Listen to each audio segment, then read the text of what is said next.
Ano? Musta naman ang buhay mo dito? Okay lang. Ilang taon ka na ba dito? 3 years. 3 years ka na dito? Dog 3 So years. sa 3 years mo na nandito ka, ano natutunan mo? Ha? Anong natutunan mo? No, Sa 3 years na nandito ka. Eh? Sa 3 years mo na nandito ka, ano natutunan mo sa buhay mo?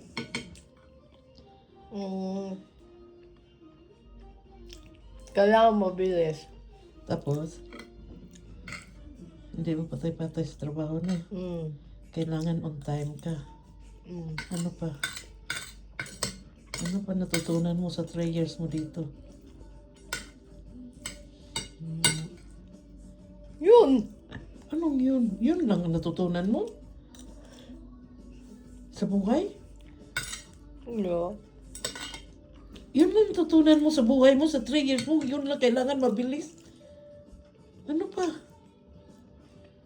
Kailangan lahat gagawin. Lahat gagawin para Para magkapira. magkapira. He?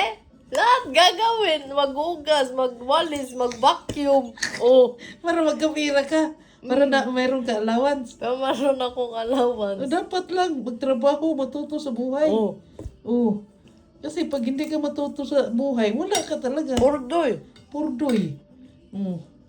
Tapos, ano pa? Yun. Ano pangarap mo sa buhay mo? Ha? Ano pangarap mo sa buhay mo? Flight attendant. Flight attendant, hindi naman ano yan. So, ano ba talaga ang pinaka-main na pangarap mo sa buhay? Yun nga, Hindi, flight bansa- attendant. Tapos pagkatapos ko ng mag-i-studiran ako.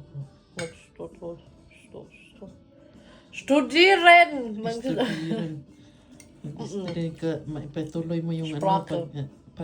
pag-aaral mo. Hmm. Mag-ano ka na lang, magsundalo ka na lang. Hindi, mag-abogado, mag-doktor. Dapat may doktor sa inyo eh. Kasi, pag kami magkasakit, dapat sa isa sa inyo, may magano sa amin.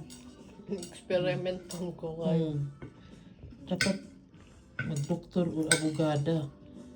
Yan ang magandang trabaho. Nandito ka na.